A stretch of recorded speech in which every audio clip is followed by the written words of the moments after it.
Hello everyone, कैसे हो आप सब। आज हमारी पॉलिटी की पहली क्लास है। जो हमने नोट्स दिए थे हम उनको ही बहुत अच्छे से करेंगे, बेशक वो हिंदी मीडियम में हो या इंग्लिश मीडियम में। अब ये क्लास देखने से पहले आप क्या करोगे कि आपके सामने वो नोट्स होने चाहिए, जिससे आपको ये आइडिया लगता रहे कि हमारा टॉपिक क्या चल रहा है। और कुछ हिंदी वाले बच्चों की क्वेरी थी कि सर थोड़ा हिंदी में क्लास लो, तो हम कोशिश करेंगे कि जो थोड़े टफ वर्ड हैं उनको हम हिंदी में ट्रांसलेट करते चलेंगे, कि मतलब वो भी कनेक्टेड फील करें। ऐसे ही चलेगा, लेकिन हाँ, हमारी जो पूरी क्लास है वो हिंदी प्लस इंग्लिश ऐसे ही चलती है, इंग्लिश लैंग्वेज में। ठीक है। अब बात करें हम इंडियन पॉलिटी की।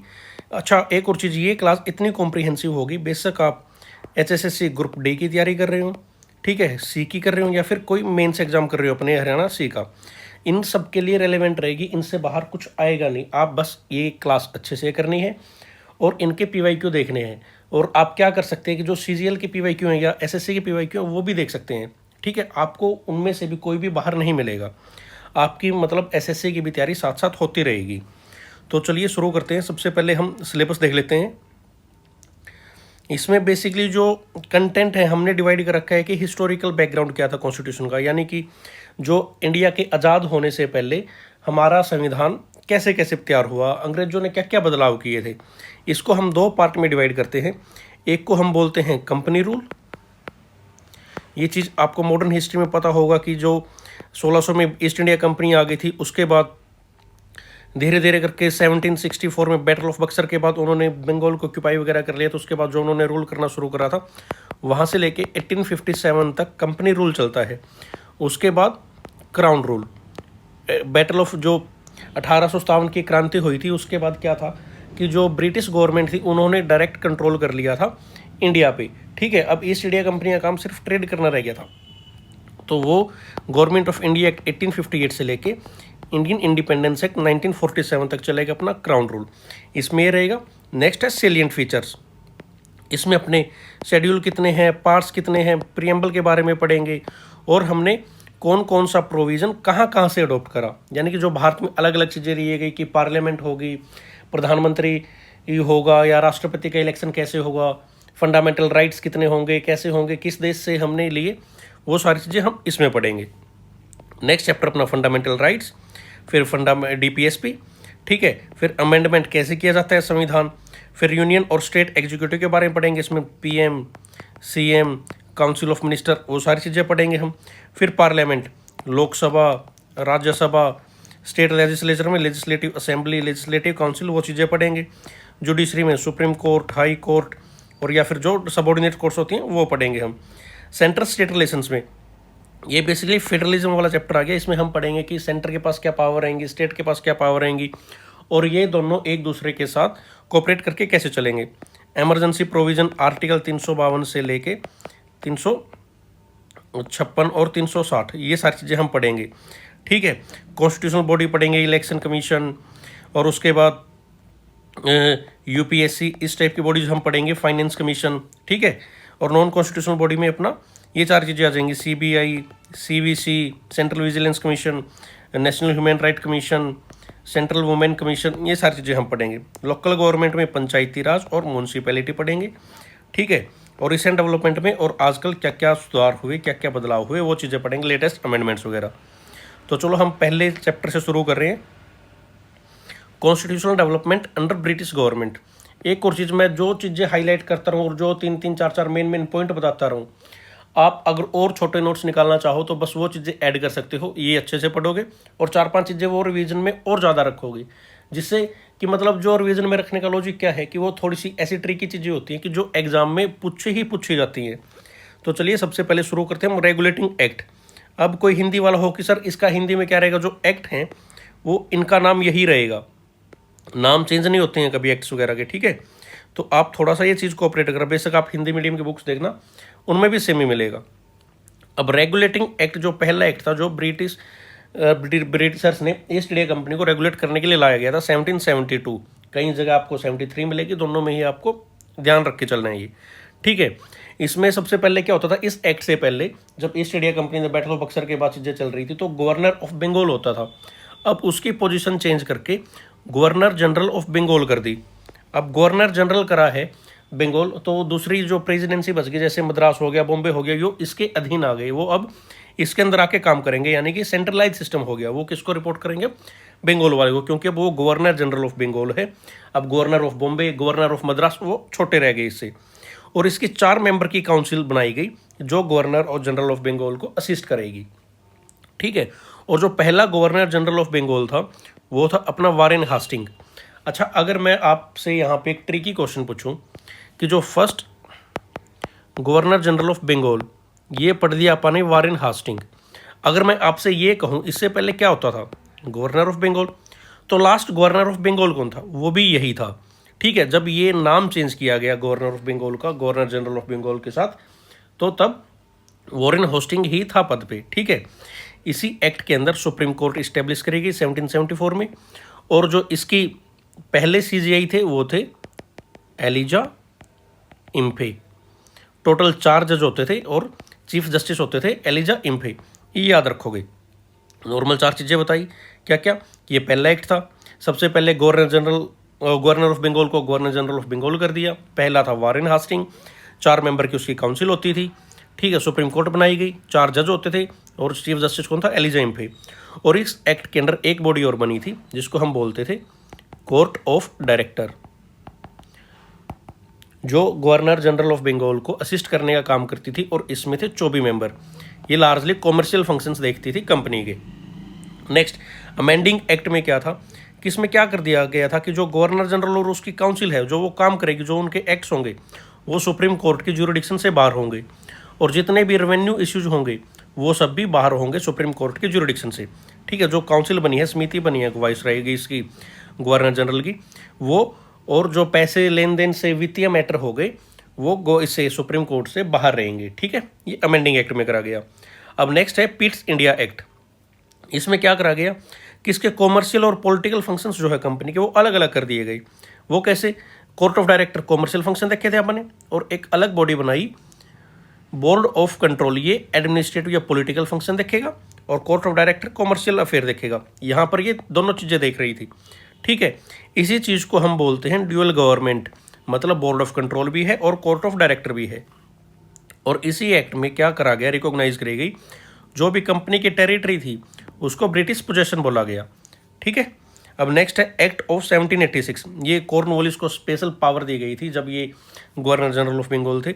वो क्या था कि जो गवर्नर जनरल ऑफ बंगाल होगा, जो भी काउंसिल डिसीजन लेगी उनको ओवरराइड कर सकता है, यानी कि इसको वीटो पावर दे दी गई थी। ठीक है। नेक्स्ट, अब याद रखने में कोई दिक्कत नहीं है। देखो चार्टर एक्ट, जितने भी चार्टर एक्ट होंगे 4 आएंगे, ये 20-20 साल के बाद आएंगे। 93 फर्स्ट याद रख लो, 20 ऐड कर दो 13, 20 ऐड कर दो 33, 20 और ऐड कर दो 53, यानी कि 53। ठीक है। अब 73 में क्या करा गया, इसमें क्या हुआ? सबसे पहले तो कि जो भी पेमेंट होगी, सैलरी जाएगी बोर्ड ऑफ कंट्रोल के मेंबर्स की और दूसरे स्टाफ की, वो भारत के पैसे से जाएगी। यानी कि जो भारत में कंपनी ने पैसा कमाया, अब वो अपने जो ऑफिशियल्स हैं उनकी सैलरी उस पैसे से देगी। उसके बाद जो गवर्नर जनरल ऑफ बंगाल है उसका कंट्रोल और बढ़ा दिया, किस पर? बॉम्बे और मद्रास पे। ये बताया था ना सेंट्रलाइज चीज़ हो रही थी। चार्टर एक्ट 1793 में और ज़्यादा स्ट्रॉन्ग कर दी गई उसकी पावर। उसके बाद कंपनी की मोनोपोली ट्रेड करने की वो 20 साल के लिए बढ़ा दी कि ईस्ट इंडिया कंपनी भारत में ट्रेड करेगी कि 20 साल के लिए, और हम आपकी बढ़ा देते हैं। तो चलो आ जाओ नेक्स्ट 20 साल बाद वाले पे। अब 20 साल के लिए बढ़ाई थी मोनोपोली, अब वो एक अधिकार वो मोनोपोली ख़त्म कर दी, लेकिन 2 चीज़ें छोड़ के। बहुत बार क्वेश्चन आता है ये कि किस किस को छोड़कर इसकी मोनोपोली ख़त्म कर दी थी। वो आंसर है चाइना और ट्रेड इन टी, मतलब चाय का व्यापार, और चाइना का छोड़ के बाकी सारी मोनोपोली ख़त्म कर दी गई। ठीक है। और ब्रिटिश क्राउन की सॉवरेनिटी जो असर्ट कर दी गई कि वो लागू कर दी गई कि जो जो कंपनी का एरिया है वहाँ पर वो ब्रिटिश क्राउन के अंडर ही आएगा वो। ठीक है। और इसमें सबसे पहले 1 लाख एनुअली दिए गए थे एजुकेशन के लिए। ठीक है। और क्रिश्चियन मिशनरीज को भी अलाउड कर दिया था कि भाई आप क्रिश्चियनिटी फैला लो अपने इंडिया में। ये 4-5 चीज़ें इस बारे में। अब नेक्स्ट 20 साल बाद आ जाओ, कौन सा आ जाएगा? Charter act 1833। इसमें फिर वही चीज़ हुई, जो गवर्नर जनरल ऑफ बंगाल था अब उसको चेंज करके क्या कर दिया? Governor general of India. और फर्स्ट कौन बना? William Bentinck. अब वही वाला कंसेप्ट लगा दो, अगर first governor general of India William Bentinck है तो last governor general of Bengal कौन होगा? तो वो भी यही होगा। ठीक है। उसके बाद क्या हुआ कि जो लेजिस्लेटिव पावर थी बॉम्बे और मद्रास की, वो इंडिया को दे दी, गवर्नर जनरल ऑफ इंडिया को दे दी गई, और ज़्यादा सेंट्रलाइज चीज़ें कर दी गई, और कंपनी की मोनोपोली कंप्लीटली ख़त्म कर दी गई। ठीक है, ख़त्म हुआ। नेक्स्ट 1853 वाला एक्ट, इसमें भी ये जैसे जो एग्जाम वाली चीज़ था ना, इसमें भी कोशिश करी गई थी लेकिन फेल हो गया था, वो नेक्स्ट एक्ट में आएगा। इसमें क्या हुआ, लेजिस्लेटिव और एग्जीक्यूटिव फंक्शन जो है गवर्नर जनरल काउंसिल के, वो अलग अलग कर दिए गए। लोकल रिप्रेजेंटेशन भी इंट्रोड्यूस कर दी गई थी पहली बारी। 4 मेंबर जो लोकल थे वो ऐड करे गए थे, मद्रास, बॉम्बे, बंगाल और आगरा से, याद रखोगे। और कंपटीशन, जैसे आज के टाइम पे पेपर होते हैं किसी भी जॉब के लिए, वो शुरू कर दिया गया था, ओपन कंपटीशन सिविल सर्विसेज के लिए। और मैकॉले कमेटी अपॉइंट करी गई थी अपना एजुकेशन वगैरह में एनहेंसमेंट के लिए। ठीक है, ये सारा कुछ हुआ कंपनी रूल का। नेक्स्ट अब क्राउन रूल के अंडर क्या क्या चेंज हुए। उसके बाद 1857 की क्रांति होती है, देश में चीज़ें उथल पुथल होती हैं, क्राउन सारा मतलब ब्रिटिश गवर्नमेंट क्राउन, वहाँ पर राजा महाराज होते थे, वो सब कुछ अपने अंडर ले लेते हैं, फिर वो अपने हिसाब से कानून बनाते हैं। सबसे पहले तो गवर्नमेंट ऑफ इंडिया एक्ट 1858, जो 1857 की क्रांति के बाद बखेड़ा खड़ा हुआ उसको शांत करने के लिए, क्योंकि उसके रीज़न पढ़ोगे जब आप कि एक्सपेंशन पॉलिसी चल रही थी, कुछ रिलीजियस रीजंस थे, कुछ इकोनॉमिक रीजंस थे, वो तो सारी चीज़ें में थोड़ा थोड़ा सा ठीक करना था उन्होंने। तो इसको एक्ट ऑफ गुड गवर्नेंस भी बोला गया 1858 वाले को। ईस्ट इंडिया कंपनी को एबोलिश कर दिया और सारे पावर्स किसके पास आ गए, ब्रिटिश क्राउन के पास। अब गवर्नर जनरल का नाम फिर से चेंज कर दिया, उसको कर दिया गया वॉइसरॉय, और फर्स्ट वॉइसरॉय है लॉर्ड कैनिंग। ठीक है, जो ड्यूअल गवर्नमेंट, जो बोर्ड ऑफ कंट्रोल और कोर्ट ऑफ डायरेक्टर चल रही थी, वो भी खत्म कर दिया और एक नई बॉडी बना दी, सेक्रेटरी ऑफ स्टेट। ये ब्रिटिश कैबिनेट मेंबर होता था और 15 मेंबर की ये काउंसिल होती थी। ठीक है, नेक्स्ट आएगा अपना इंडियन काउंसिल एक्ट 1861। अब जैसे सेंट्रलाइज चल रहा था ना धीरे धीरे पहले करके कि गवर्नर जनरल ऑफ इंडिया बनाया, उसी के अंदर मद्रास डाल दिया, बॉम्बे डाल दिया, अब वो धीरे धीरे करके डिसेंट्रलाइजेशन की तरफ शुरू होगा। अब धीरे धीरे करके हम जो बाकी प्रेसिडेंसी जो उनको उनकी पावर देना शुरू कर देंगे।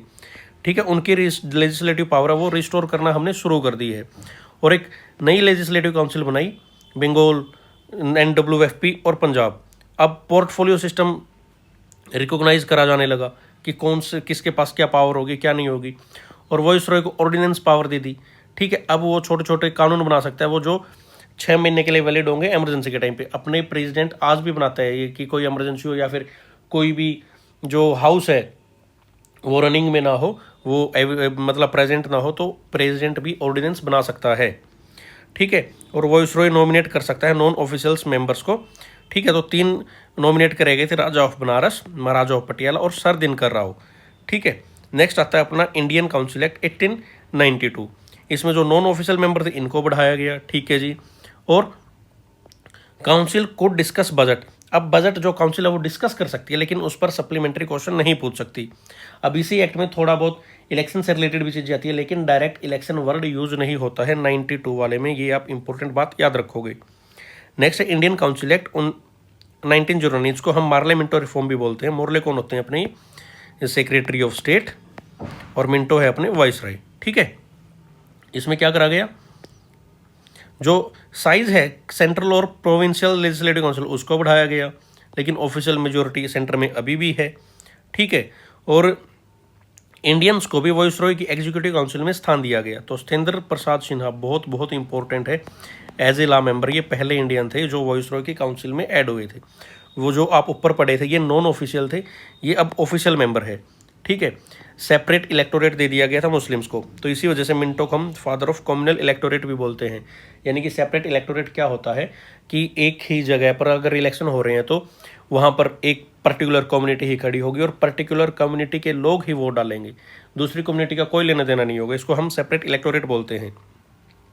नेक्स्ट इंपॉर्टेंट एक्ट आता है अपना government of India act 1919, Montesquieu Chelmsford reforms. Montagu कौन है, ये सेक्रेटरी ऑफ स्टेट, चेम्सफोर्ड कौन है, वॉइसरॉय।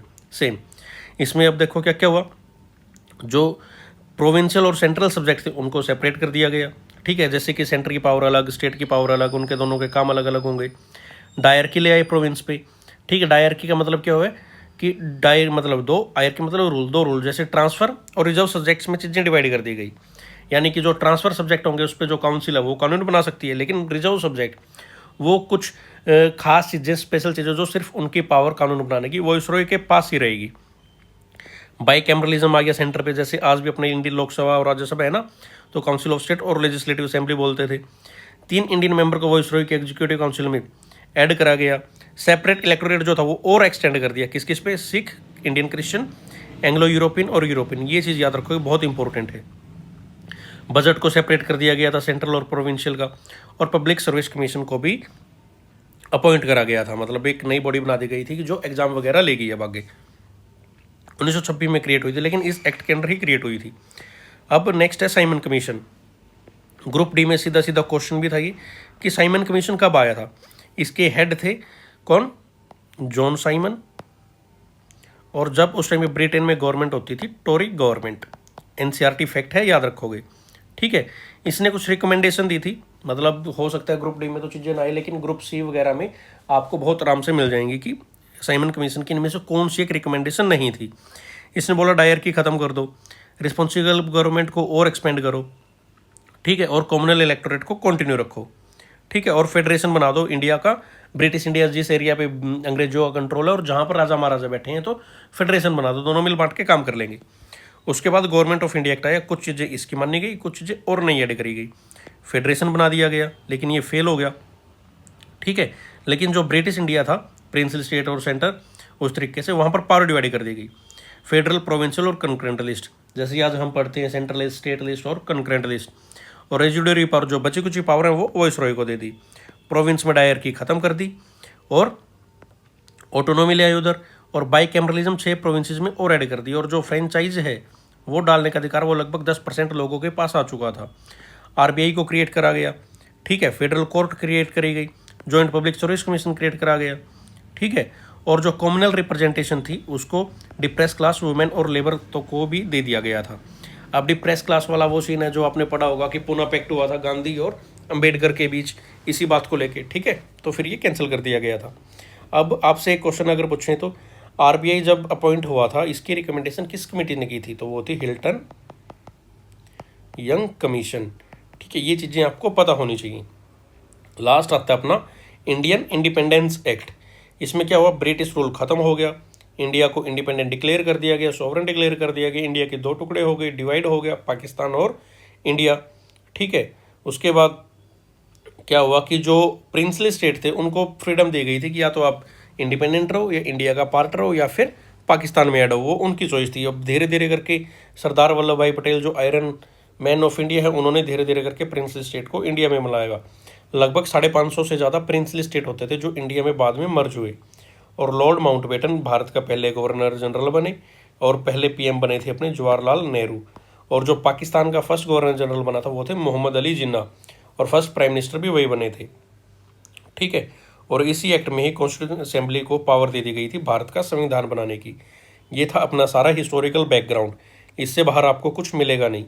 चलिए अब नेक्स्ट टॉपिक देखते हैं।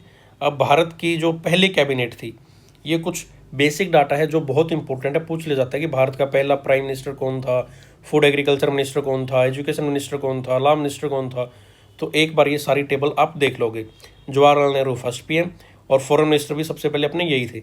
सरदार पटेल अपने होम मिनिस्टर, ठीक है, राजेंद्र प्रसाद अपने food and agriculture minister, Abul Kalam Azad education minister, John Mathai railway और transport minister, R K Shanmukham Chetty finance minister, Ambedkar law minister, Jagjivan Ram labour minister, Baldev Singh defence. ये सारे आप देख लोगे, बहुत इंपॉर्टेंट है, ठीक है। 2-4 बार पढ़ोगे तो आपको नॉर्मल आइडिया लग जाएगा कि कौन सा किस मिनिस्ट्री किसके पास थी।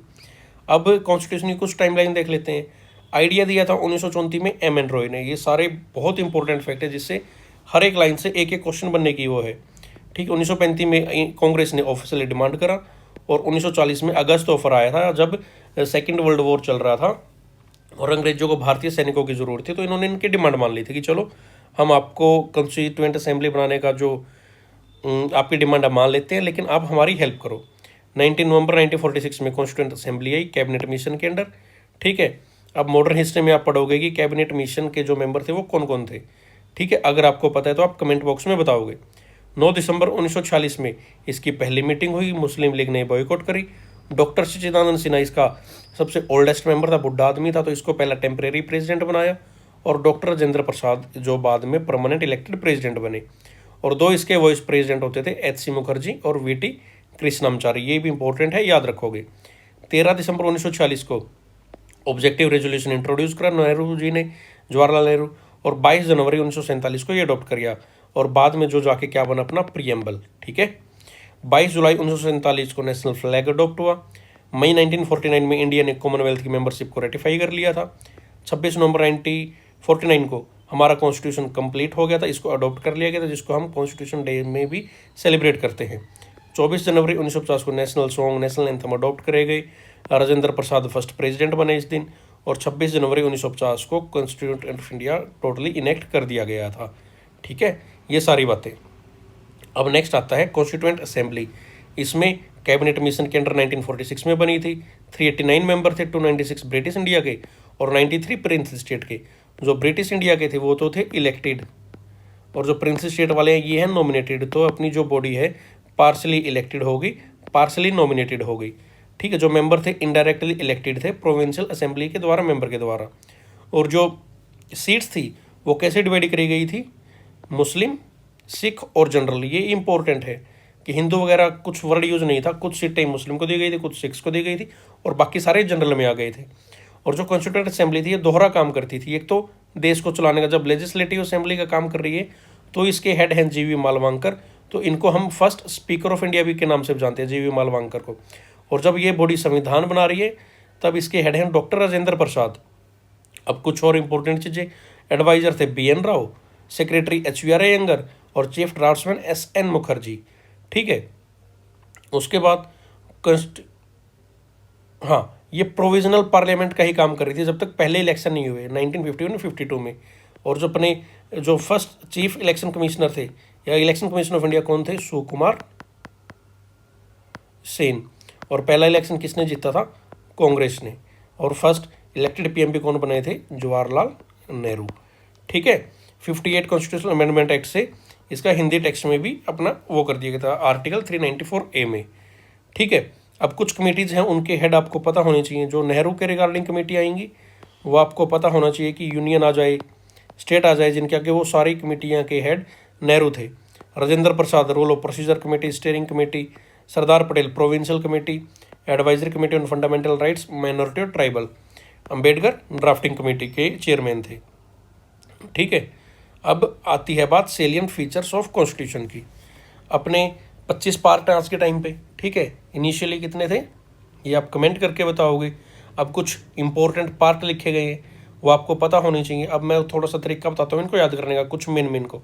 देखो, अगर हम किसी देश के लिए संविधान बता रहे हैं तो सबसे पहले हमारे पास जगह होनी चाहिए, यूनियन एंड इट्स टेरिटरी। जगह आ जाएगी तो फिर उसके पास हमें लोग चाहिएंगे, यानी कि पार्ट दो। लोग क्यों आएंगे, जब उनको हम कुछ फंडामेंटल राइट देंगे। ठीक है, ये भी आ गए, राइट भी दे दिए। फिर उनको पता होना चाहिए कि सरकार कैसी पॉलिसी बनाएगी, कौन कौन से प्रिंसिपल्स को फॉलो करेगी। पार्ट 4 तक ये हो गई। जो फंडामेंटल ड्यूटी है ये तो अपना 42nd अमेंडमेंट से ऐड करा गया था। और कमेटी किसने इसको रिकमेंड करा था, स्वर्ण सिंह कमेटी। ठीक है, उसके बाद यूनियन 5 में, 6 में स्टेट और 7 डिलीटेड है, 8 में यूनियन टेरिटरीज, 9 में पंचायत, 9A में म्यूनसिपैलिटीज, ये भी बाद में ऐड हुए हैं। ठीक है, उसके बाद 11 में यूनियन स्टेट रिलेशंस, 15A में, 14A में ट्राइब्यूनल्स, 15 में इलेक्शन, ये इंपॉर्टेंट है, 17 में लैंग्वेज और 18 में इमरजेंसी प्रोविजन और 20 में अमेंडमेंट्स कि संविधान को अमेंड कैसे किया जाएगा। अब 12 पार्ट है, इसके लिए तो ट्रिक भी है सीधी सीधी। Tears of old PM, T से टेरिटरी, E से एम्यूलमेंट्स एंड अलाउंसेज, शपथ वगैरह वो सारी, सॉरी सैलरी वगैरह से रिलेटेड चीज़ें आ जाएंगी। ठीक है, A से ओथ अफर्मेशन, शपथ वगैरह। R से राज्यसभा की सीटें। S से शेड्यूल एरिया में कैसे एडमिनिस्ट्रेशन चलेगा। O से अदर ट्राइबल एरिया, इसमें तमीमी आ जाएगा, TAMEMI। T से त्रिपुरा, A से Assam, ME Meghalaya, MI Mizoram. Confuse नहीं होना है कि मणिपुर लिखेंगे MEMI, मणिपुर में MA आता है। ठीक है, 7th में फेडरल फीचर आ गए, F से federal feature, union state concurrent list. ठीक है, L से लैंग्वेज आ गई अपनी ऑफिशियल लैंग्वेज ये रही। ठीक है, और O से ऑफिशियल लैंग्वेज, L से land reform, first constitution amendment से ऐड हुए थे। D से anti defection law, 52nd amendment से ऐड हुआ था 1985 में। और PM पंचायत और म्यूनसिपैलिटीज़। ठीक है, ये 73rd अमेंडमेंट से, ये 74 अमेंडमेंट से। अब कुछ सोर्सेज हैं अपने कॉन्स्टिट्यूशन के। गवर्नमेंट ऑफ इंडिया से क्या लिया, फेडरल सिस्टम लिया, गवर्नर का रोल लिया, जुडिशरी ली, इमरजेंसी प्रोविजंस लिए, यूनाइटेड स्टेट से क्या लिया, फंडामेंटल राइट लिया, इंडिपेंडेंट जुडिशरी ली, इम्पीचमेंट ली प्रेसिडेंट की, सुप्रीम कोर्ट हाई कोर्ट के जज को कैसे हटाएंगे वो लिया, जुडिशियल रिव्यू लिया, ब्रिटिश से पार्लियामेंट्री गवर्नमेंट ली।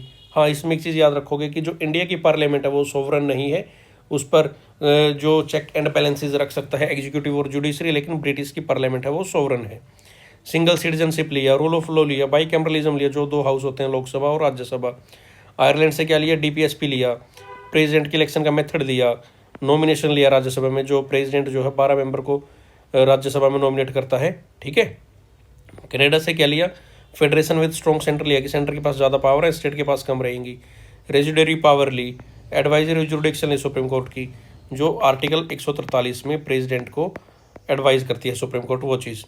ऑस्ट्रेलिया से क्या लिया, कंकरेंट लिस्ट ली, ठीक है, जॉइंट सीटिंग ली कि अगर कोई एक्ट में डेडलॉक आ जाए, ऑर्डिनरी बिल में डेडलॉक आ जाए तो हम जॉइंट सीटिंग बुला सकते हैं, यानी कि प्रेसिडेंट जॉइंट सीटिंग बुला सकते हैं। जर्मनी से सस्पेंशन ऑफ फंडामेंटल राइट लिया कि इमरजेंसी के टाइम पे। सोवियत यूएसएसआर से क्या लिया, फंडामेंटल ड्यूटीज़ ली, आइडिया ऑफ जस्टिस लिया। फ्रेंच से रिपब्लिक, लिबर्टी, इक्वलिटी, ये सारी चीज़ें ली। अफ्रीका से अमेंडमेंट प्रोसीजर लिया, जापानीज से प्रोसीजर इस्टेब्लिश बाई लॉ। ये है अपना लास्ट टॉपिक, ठीक है। प्रियम्बल के बारे में हम पढ़ चुके थे। ऑब्जेक्टिव रेजोल्यूशन जो जवाहरलाल नेहरू ने इंट्रोड्यूस करा था, एडोप्ट हुआ था 26 नवंबर 1949 में, कॉन्स्टिट्यूशन में ऐड हो गया था, ठीक है। अब इसके रिगार्डिंग 2 केस है, एक तो रीबेरुबेरी, इसमें बोला गया था प्रियम्बल पार्ट नहीं है, फिर केशवानंद भारती केस आया था, उसमें इसको पार्ट डिक्लेयर कर दिया गया था, ठीक। इसमें कुछ कीवर्ड है, sovereign, secular, socialist, secular, democratic, Republic, 3 type का जस्टिस दिया है, याद रखोगे, और 5 टाइप की लिबर्टी दी है, थॉट, एक्सप्रेशन, बिलीफ, फेथ और वर्शिप। 2 टाइप की इक्वलिटी दी है, स्टेटस ऑफ अपॉर्चुनिटी की, ये चीज़ें आपको याद रखनी है। और जो सोशलिस्ट, सेक्युलर, इंटीग्रिटी है, ये 3 चीज़ें 42nd अमेंडमेंट से ऐड हुई थी। अब ये चीज़ें आ जाएंगी 1 जनवरी 1950 को, या फिर 26 जनवरी 1950 को इंडिया कैसा था, तो याद रखना कि ये 3 चीज़ें उसमें नहीं आएंगी, ना सोशलिस्ट था, ना सेक्युलर था, ना इंटीग्रेटेड थी, ठीक है। उसके अलावा जो भी होगा आंसर आ जाएगा अपना। अब कुछ important article, state and union territories, 1 से पार्ट 1 की बात है ना, ये 1 से 4 तक आ जाएगा। 1 में लिखा है इंडिया दैट इज़ भारत, जो भारत जो है वो यूनियन ऑफ स्टेट रहेगा, ठीक है। आर्टिकल 2 में लिखा है कि नए स्टेट ऐड करने हो तो वो कैसे होंगे। 3 में जो बने बनाए स्टेट हैं हम उनको अल्टर करना हो, उनको चेंज करना हो, जैसे कि अभी 28 हम उनको 22 स्टेट बना सकते हैं, 26 बना सकते हैं, किसी स्टेट का नाम बदल सकते हैं, किसी की बाउंड्री चेंज कर सकते हैं, ठीक है। अब इसमें क्या है कि पार्लियामेंट स्टेट से उनकी सलाह मांग सकती है, लेकिन वो बाइंडिंग नहीं होगी, उनके बेस पे काम नहीं करेगी। जैसे कि हरियाणा को बोलने कि भाई तुम्हारे 2 स्टेट बना रहे हैं, वो हरियाणा गवर्नमेंट से पूछ सकती है कि भाई हम करने वाले हैं, तुम्हारे कुछ सुझाव हो तो बता दो। हरियाणा गवर्नमेंट बोले कि हम नहीं करने दे रहे, लेकिन इसमें हरियाणा का कोई मैटर नहीं है, पार्लियामेंट के पास पावर है, वो कर सकती है। आर्टिकल 4 बोलता है कि जो ये 2 और 3 में कानून बनेंगे, कॉन्स्टिट्यूशनल अमेंडमेंट नहीं होंगी, बल्कि सिंपल मेजोरिटी से पास करके भी हो जाएंगी, ठीक है। अब स्टेट रीऑर्गेनाइजेशन, ये बहुत इंपॉर्टेंट है। जब हम आज़ाद हुए, हम क्या था, पार्ट ABC में डिवाइड कर रखे थे, लेकिन उस टाइम पे क्या था कि एक कमेटी बनी थी, धर कमीशन की, लैंग्वेज की स्टेटों को कैसे ऑर्गेनाइज करा जाए। इसने जो क्या बोला कि रीऑर्गेनाइजेशन होना चाहिए एडमिनिस्ट्रेशन के बेस पे, कि जिससे कि राज करना आसान रहे, कंट्रोल करना आसान रहे, गवर्नेंस करनी आसान रहे। तो लैंग्वेज को इन्होंने भी डिनाई कर दिया, JVU कमीशन, इन्होंने भी लैंग्वेज को डिनाई कर दिया। उसके बाद पोटी शिरोमल्लु भैया, ये आंध्रा के थे, ये स्ट्राइक पे बैठते हैं, 56 दिन भूखे रहे, उसके बाद ये मर जाते हैं। तो उसके बाद आंध्रा को फर्स्ट लैंग्वेज बेस पे स्टेट बनाया गया था 1953 में। तो उसी चीज़ को सोल्व करने के लिए एक नया कमीशन बनाया गया, फजल अली कमीशन। इसके 2 मेंबर और थे, KM पनीकर और HM कुंजरू, ठीक है। इसने बोला कि लैंग्वेज के बेस पे स्टेट होने चाहिए, लेकिन एक लैंग्वेज का एक स्टेट नहीं। तो इसी बेस पे 14 स्टेट बने थे और 6 यूटी में यूनियन टेरिटरीज बनी थी। स्टार्टिंग में 14 स्टेट थे और 6 यूटीज थी, और आज कितने हैं, 28 स्टेट और 8 अपनी यूटी। तो ये चीज़ें लिखी हैं कि कौन सा स्टेट कब कब बना, अपना हरियाणा और चंडीगढ़ कब बना, 1966 में, ठीक है। गुजरात महाराष्ट्र 1960, दादरा नगर हवेली 1961।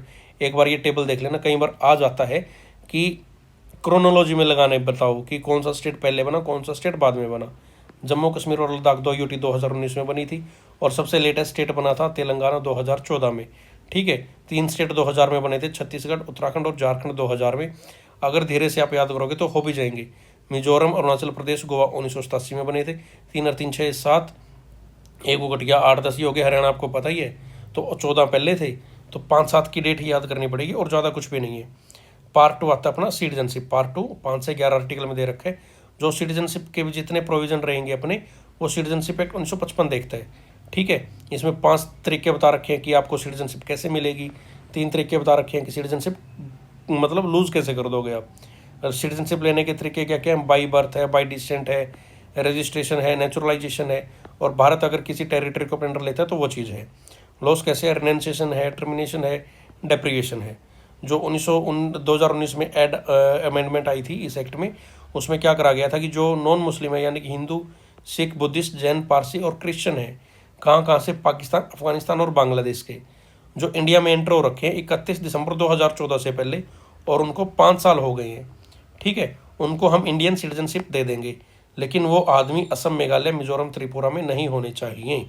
ठीक है, अपना ये चैप्टर कंप्लीट होता है। आप इनको अच्छे से रिवाइज करो, हमने बहुत डिटेल में चीज़ें पढ़ी हैं। एक बार आप पढ़ोगे और PYQ देखोगे, गारंटी है कि एक भी आपको बाहर से नहीं मिलेगा। ठीक है, तो एक क्लास आपकी इवनिंग में आ जाएगी। तो आप इसके जो 8, 10, 12 चैप्टर जितने भी हैं हम धीरे धीरे करके और बहुत डिटेल में कवर करेंगे। आपको मज़ा आ जाएगा पॉलिटी पढ़ के कि इतनी अच्छे से आपने कर ली है, और बहुत कॉन्फिडेंस आएगा। तब तक के लिए चैनल को सब्सक्राइब करो, वीडियो को शेयर करो। Thank you.